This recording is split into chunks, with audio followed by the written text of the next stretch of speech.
اللہ جل وعلا کی حمد و ثنا کے بعد رسول رحمت، شفیع معظم، نبی محتشم، حضور ختم المرتبت، اللہ کے پیارے، امت کے سہارے، رب کے محبوب، دانائے غیوب، مالک رقاب امم، فخر عرب و عجم، والی کون و مکان، سیاہ لا مکان، سید انس و جاں، معصوم آمنہ احمد مجتبیٰ، حضرت محمد مصطفیٰ صلی اللہ علیہ وآلہ وسلم کے حضور ناز میں اپنی عقیدتوں، ارادتوں اور محبتوں کا خراج پیش کرنے کے بعد، معزز حاضرین و حاضرات، ناظرین و ناظرات، السلام علیکم ورحمۃ اللہ وبرکاتہ۔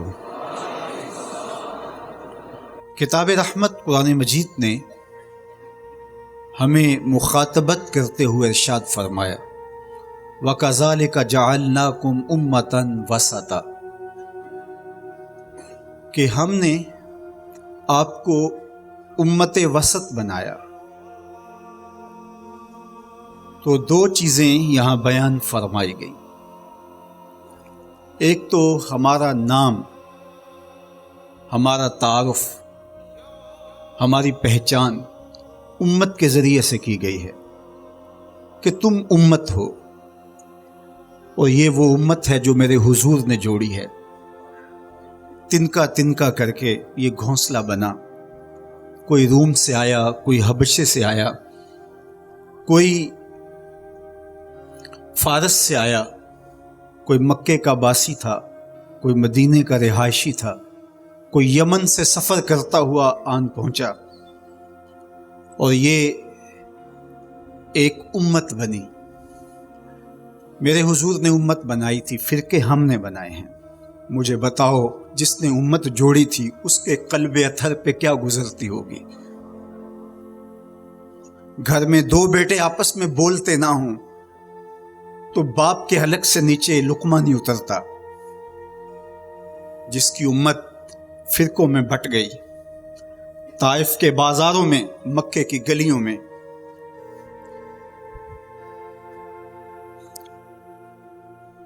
اور کہاں کہاں میرے حضور نے اس امت کے لیے دکھ جھیلے، تکلیفیں سہی، تو یہ امت ٹکڑوں میں بٹ گئی۔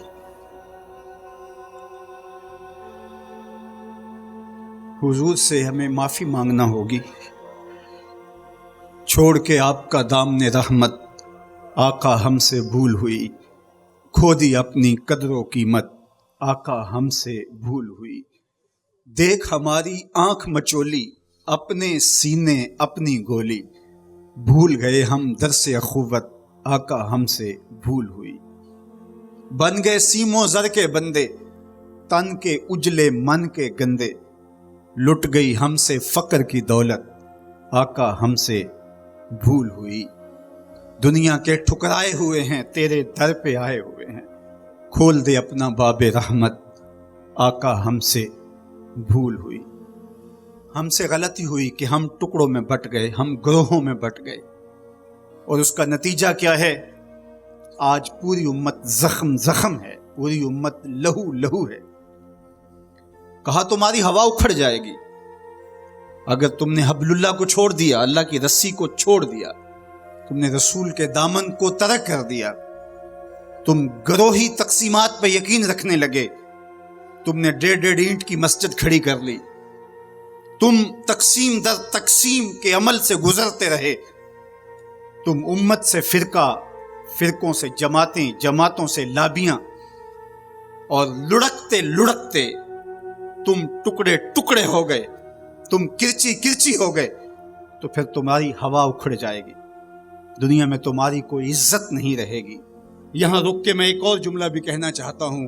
اعتدال میں حقوق اللہ اور حقوق العباد کی جو لوگوں نے تقسیم کی اور اس کا اپنا معنی متعین کیا، وہ ایک مشہور تو ہے لیکن حقیقتاً وہ معنی متعین نہیں ہے۔ اللہ کے حق فائق ہے مخلوق کے حق سے۔ عمومی طور پہ کہا جاتا ہے یار حقوق اللہ کی خیر ہے، بس حقوق العباد کا خیال رکھو، یہ عمومی بات کہی جاتی ہے۔ تو یہ بات اچھی طرح ذہن نشین کر رہے ہیں یہ بھی آپ کے اعمال میں اور آپ کی افکار میں اور آپ کے نظریات میں غلو پیدا ہو گیا، تو جو مختلف روایات کے اندر حقوق العباد کی طرف توجہ دلائے گی تو اس کا مطلب یہ ہے، مفہوم یہ ہے کہ اللہ تو کریم ہے، وہ معاف کر دے گا، بندہ تو معاف نہیں کرے گا۔ بالخصوص قیامت کے دن جب پھنس گیا اور اس کی اپنی بدعمالیاں بھی اس کے پاس ہوئی اور کسی نے اس کا حق غصب کیا ہوا ہوگا تو پھر کیا ہوگا؟ اب وہ تو خود پھنسا ہوا ہے تو وہ کبھی نہیں چھوڑے گا۔ اب اللہ تعالیٰ کس طرح اس معاملے کا حل فرمائے گا کہ یہ شخص جس نے حق کھایا ہے، جس نے زیادتی کی ہے، تو اس دوسرے شخص کو اپنی نیکیاں دے گا۔ نیکیاں لینے کے باوجود بھی اگر وہ پاپی اتنا بڑا ہے کہ ابھی بھی کام نہیں بنتا اور اس کے ذمے قرض بھی باقی رہ گیا، تو پھر یہ اس کو اپنے گناہ دے گا۔ تو اب قیامت کے دن کون چھوڑے گا؟ جہنم کی دہکتی ہوئی آگ سامنے ہوگی اور ایک بندہ پھنسا ہے اور یہ بھی پھنسا ہوا ہے، تو اس کی جان اس کو اپنے گناہ دے کے اس کی نیکیاں لے کے چھوٹ رہی ہے، تو وہ کیسے معاف کرے گا؟ وہ نہیں معاف کرے گا۔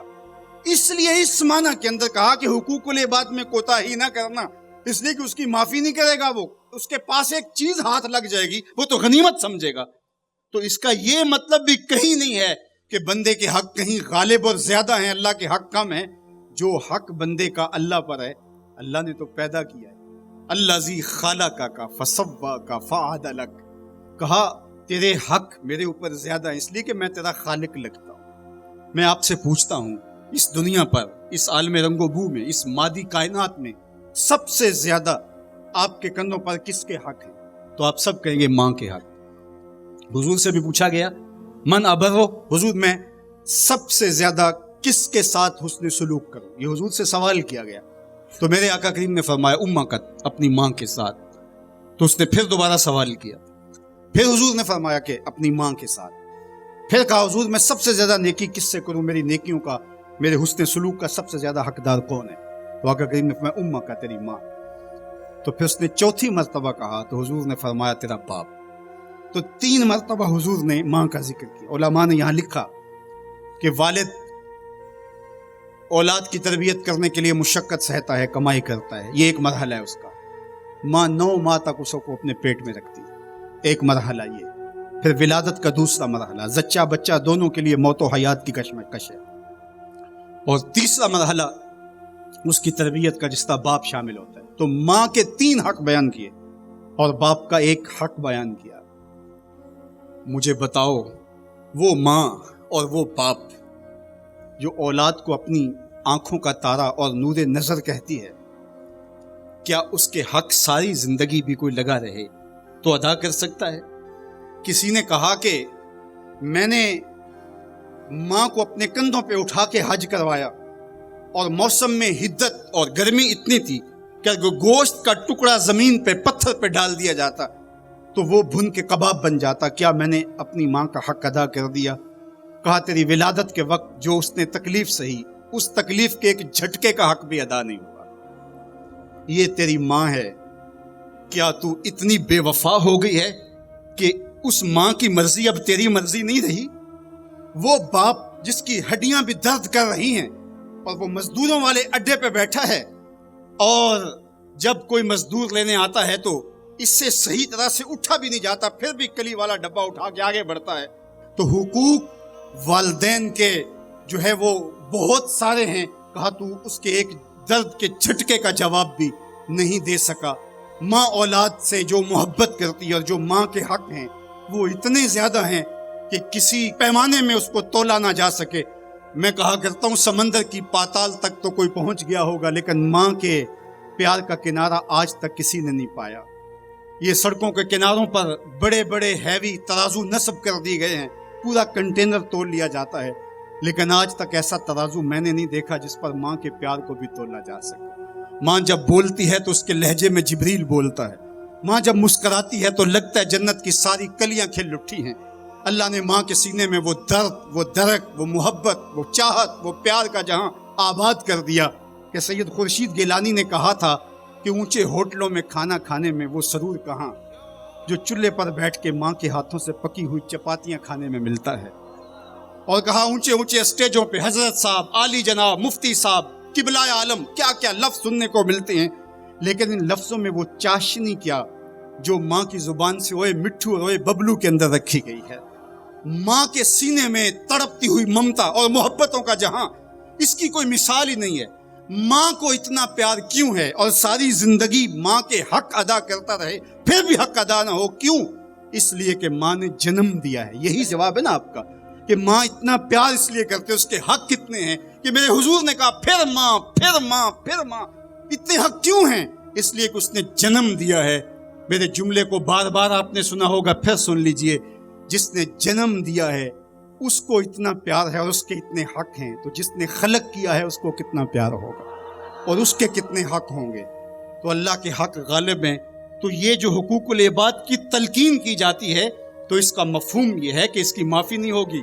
انسان ہے، نہیں معاف کرے گا. وہ کریم ہے، معاف کر دے گا. تو اس کا یہ مطلب کبھی بھی نہیں نکلتا کہ جو ہے وہ اللہ کے حق کوئی کمزور ہے اور مخلوق کے حق غالب ہیں. ہمارے اوپر سب سے بڑا حق ہمارے اللہ کا ہے، پھر رسول اللہ کے حق ہیں، پھر اس کے بعد ہماری ماں کے، ہمارے باپ کے، ہمارے مرشدوں کے، ہمارے استاد. ہم احسان فراموش لوگ نہیں ہیں. ہم جس کا بھی حق ہو اس کو پورا کرتے. اللہ صرف اسی عمل کو قبول کرتا ہے جو محض اس کے لیے کیا گیا. تیرے عمل میں اخلاص ہو تو اس کا اجر کچھ اور ہے. حور و خیام سے گزر، بادہ و جام سے گزر. محض اس کی رضا کے لیے عمل ہو تو وہ جہاد ہے، ورنہ وہ جہاد، وہ قتال جہاد ہی نہیں ہے. جو نفس کے لیے کیا جائے، جو مال غنیمت کے لیے کیا جائے، جو لوگوں میں بڑھوتری، جو زمین کی ہوس میں کیا جائے، جو خواہشات نفس کے لیے کیا جائے، تو ہمیں جہاد کے لیے بھی شرائط دی گئی، لیکن اس کا مقصد امن کا قیام ہے. تو بعض اوقات ہم یہاں توازن برقرار نہیں رکھ پاتے، اور توازن کا برقرار نہ رکھنا بہت سخت نقصان کا سبب بن جاتا ہے. یہ بلڈ پریشر تھوڑا سا اوپر نیچے ہو گیا زندگی لے جاتا ہے. اب کہیں یہ تھوڑا سا ہی نیچے ہوا، کیا فرق پڑا اس سے؟ میاں اس توازن کا نام ہی تو صحت ہے، صحت کا نام ہی تو زندگی ہے. 1262 سے لے کر کے 1290 تک خاقان اعظم قبلائی رہا. اس کے اندر دلچسپی پیدا ہوئی، مختلف مذاہب کی طرف رغبت پیدا ہو گئی. اس نے مختلف مذاہب کو ماننے والوں کو اپنے پاس بلایا. غلام مرتضیٰ میکش نے یہ تاریخ اسلام میں سارا واقعہ لکھا ہے، اور اس نے بدھ مت کے لاماؤں کو، ہندوؤں کے بڑوں کو، جوگیوں کو، پادریوں کو، سب کو بلا کے کہا مجھے اپنے اپنے مذہب کے حوالے سے کچھ بتاؤ. تو جو عالم دین گیا مسلمانوں کی طرف سے، اس نے جہاد کی آیتیں پڑھی، اور جس میں کفار کو قتل کرنے کا حکم نامہ تھا. تو قبلائی خان نے کہا کہ تمہارا دین کافروں کو قتل کرنے کی تلقین کرتا ہے؟ اس نے کہا ہاں. تو کہا پھر آپ ہمیں قتل کیوں نہیں کرتے؟ تو کہا کہ ہمارے پاس طاقت نہیں. تو اگر طاقت ہو تو کہا پھر ہم تمہیں کاٹ دیں. تو اس نے وہی کھڑے کھڑے حکم نامہ جاری کیا کہ ان کا دین اگر ہمیں قتل کرنے کا حکم دیتا ہے، طاقت نہ ہونے کی وجہ سے یہ رکے ہوئے، تو پھر یہ کیوں زندہ بچے؟ اس نے فوراً حکم نامہ جاری کیا، جو مسلمان سامنے اس کو کاٹ دو. مسلمان گاجر مولی کی طرح کٹنے لگے. یہ کلمہ حق کہہ کے آیا تھا. اس دور کے صوفی بزرگ اور عالم شیخ جلال الدین علیہ رحمہ، پتہ چلا کہ یہ ایک عالم کی لغزش سے سب کچھ ہوا ہے. عالم کا پھسلنا عالم کا پھسلنا ہے. تو گئے جا کے بادشاہ کو کہا کہ بادشاہ کیا ماجرا ہوا؟ کہا تمہارا دین ہمیں قتل کرنے کا کہتا ہے اور ہمارے پاس طاقت ہے، پھر ہم آپ کو کیوں چھوڑیں؟ تو کہا صاحب وہ دین کی تعبیر کو سمجھتے نہیں تھے جنہوں نے آپ کو بتایا. حالت جنگ کے یہ احکام ہیں. عام دنوں کے اندر تو اسلام یہ نہیں کہتا، اور حالت جنگ کے اندر آپ بتائیے کون کسی کو چھوڑتا ہے؟ لیکن میرا اسلام پھر بھی بچوں کو چھوڑتا ہے، پھر بھی خواتین کو چھوڑتا ہے، مذہبی رہنماؤں کو چھوڑتا ہے. اس نے کھڑے کھڑے حکم نامہ جاری کیا کہ جو کٹ گئے ابھی تلوار نیام میں ڈال لی جائے. تو صاحب جب تک عدل نہیں ہوگا، جب تک آپ یک سے علم را دامن عقل باید، ایک سیر علم کے لیے 10 من عقل چاہیے. اگر آپ ترازو کے دونوں پلڑے برابر نہیں رکھ سکتے تو تمہیں تولنے کے لیے بٹھایا کس نے؟ میرا رب کہتا ہے وَكَذَلِكَ جَعَلْنَاكُمْ أُمَّةً وَسَطًا، ہم نے تمہیں امت وسط بنایا. ترازو کے دونوں پلڑوں کو برابر رکھنا، دونوں پلڑوں کو جھکنے نہ دینا. اللہ کے محبوب علیہ السلام نے دونوں پلڑے رکھے. المومن غر کریم، مومن سادہ مزاج ہوتا ہے، بھولا بھالا، سیدھا سادہ ہوتا ہے. اللہ اکبر. اب مومن کا سیدھا سادہ ہونا یہ کہیں ایسا ہی نہ ہو کہ لوگ اس کو داؤ لگاتے رہیں. کہا فطرتاً تو ایسا ہی ہوتا ہے، اس کی طبع ہے کہ وہ اعتبار کر لیتا ہے. لیکن دوسرے مقام پہ کہا بیلنس بھی کر لو. میرے حضور نے ارشاد فرمایا لا یلدغ المؤمن من جوہر واحد مرتين. مومن ایک ہی بل سے 2 مرتبہ ڈنگ نہیں کھاتا. اگرچہ وہ چالاک نہیں ہے لیکن زیرک ضرور ہے، اگرچہ وہ مکار نہیں ہے لیکن بصیرت کا نور اللہ نے اس کے سینے میں رکھا ہے. کہا اس کی فراست قلبی سے ڈرو، وہ اللہ کے دیے ہوئے نور سے دیکھتا ہے. اس کو اللہ نے چراغاں دی ہے، اللہ نے اس کو روشنی عطا کی ہے. عمومی طور پہ کہا جاتا ہے یہ دنیا والے ہیں، یہ دین والے ہیں، اور یہ 2 تقسیمات کر دی جاتی. یہ تقسیمات ہمارا دین ہمیں نہیں سکھاتا. دونوں پلڑے برابر رکھو، دنیا بھی اور دین بھی. اصل دنیا کیا ہے؟ مولا رومی بولے چیز دنیا از خدا غافل بودن. دنیا ہے کیا؟ خدا سے غافل ہونے کا نام دنیا ہے. وہ آپ چاہے ممبر پہ بیٹھ کے غافل ہیں یا دکان پہ بیٹھ کے غافل ہیں، وہ آپ دنیا داری کر رہے ہیں. یہاں مقصد لوگوں کے دل اپنی طرف موڑنا، لوگوں کی جیبیں ڈھیلی کرنا، لوگوں میں اپنے آپ کو محبوب اور اپنے آپ کو جو ہے وہ لوگوں کا مقصود بنانا، اپنے بت کو تراشتے رہنا کہ لوگ پوجا پاٹ کرتے رہیں. یہ ممبر پہ دکانداری ہو رہی ہے. اور دوسرا دکان پہ بیٹھا ہے لیکن سچ کا دامن نہیں چھوڑتا. میرے حضور نے فرمایا سچا تاجر قیامت کے دن پیغمبروں کے ساتھ اٹھایا جائے گا. تو دنیا اور دین یہ دونوں ساتھ ساتھ چلتے ہیں. تو دین اور دنیا 2 الگ الگ خانے نہیں ہیں. اسلام ترک دنیا سے روکتا ہے لیکن گھر کے دنیا سے بھی بچنے کی تلقین کرتا ہے. رہبانیت کا درس بھی نہیں دیتا. لا رہبانیت فی الاسلام. اسلام میں رہبانیت نام کی کوئی چیز نہیں ہے کہ تم گھر بار چھوڑ دو، تم بستی چھوڑ دو، تم کوہ غار کی زندگی اختیار کرو. اسلام کا یہ مزاج نہیں. ابھی بات ہو رہی تھی، حضور نے مواخات قائم کیے مدینہ المنورہ، 2 مرتبہ قائم کیے. ایک دفعہ حضور نے مکے میں قائم کیے تھوڑے صحابہ کے درمیان. اور مواخات مدینہ یہ کائنات کا ایک انوکھا باب ہے، اور یہ ایک الگ مضمون اور عنوان ہے کہ 2 افراد کو، ایک انصار لیا اور ایک مہاجر لیا، اور حضور نے ان کے درمیان مواخات قائم کر دی. تو حضرت ابو درداء اور حضرت سلمان فارسی کے درمیان حضور نے مواخات قائم کی. تو جن کے ساتھ بھائی چارہ تھا وہ پھر حال پوچھنے جاتے تھے کہ میرے بھائی کو پریشانی تو نہیں ہے. تو حضرت سلمان فارسی گئے حضرت ابو درداء کے گھر. تو دیکھا کہ حضرت ابو درداء کی بیوی وہ عام سے کپڑوں میں تھی. تو انہوں نے کہا کہ میری بہن یہ کیا ماجرا، میلے کچیلے واجبی سے کپڑے. تو کہا کہ تمہارے بھائی کو دنیا کے ساتھ کوئی رغبت نہیں ہے، اس لیے مجھے اس کی کوئی ضرورت نہیں ہوتی. خیر حضرت ابو درداء آئے تو کھانا لائے. تو حضرت سلمان فارسی نے کہا کہ آپ بھی کھائیے. کہا میں روزے سے ہوں. کہا کہ میں تو نہیں کھاؤں گا جب تک آپ نہیں کھائیں گے. تو نفلی روزہ مہمان کے لیے توڑا جا سکتا ہے. تو انہوں نے روزہ افطار کر لیا، ساتھ بیٹھ کے کھانا کھایا. رات پڑی، سونے لگے. تو حضرت ابو درداء مصلی بچھا لیا. حضرت سلمان فارسی نے کہا کہ جناب آپ کو میرے ساتھ سونا پڑے گا. اللہ اکبر. یار وہ صوفی حضور کی تربیت کے پالے ہوئے تھے. آج تو پھر فتویٰ متوجہ ہو جاتا نا کہ اس نے مجھے نماز سے روکا ہے، یہ دارا اسلام سے خارج ہے.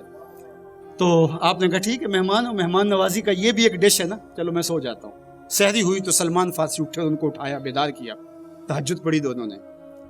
اور پھر حضرت سلمان فارسی نے کہا کہ تمہارا میں نے عمل دیکھا، تمہاری بیوی کے کپڑے میلے کچیلے تھے، تم نے روزہ رکھا ہوا تھا اور رات تم قیام کرتے ہو.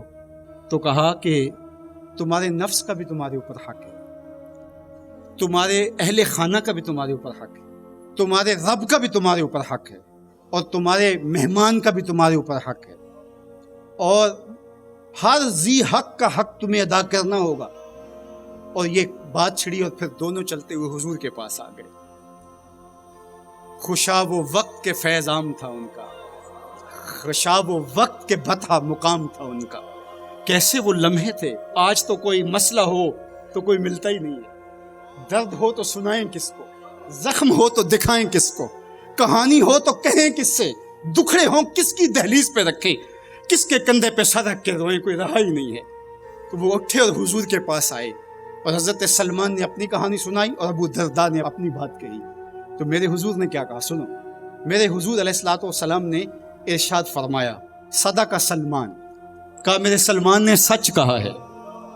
تو ہمارا دین ہمیں یہ کہتا ہے کہ تمہاری زندگیاں خوبصورت ہو، رب کا حق بھی ادا کرو.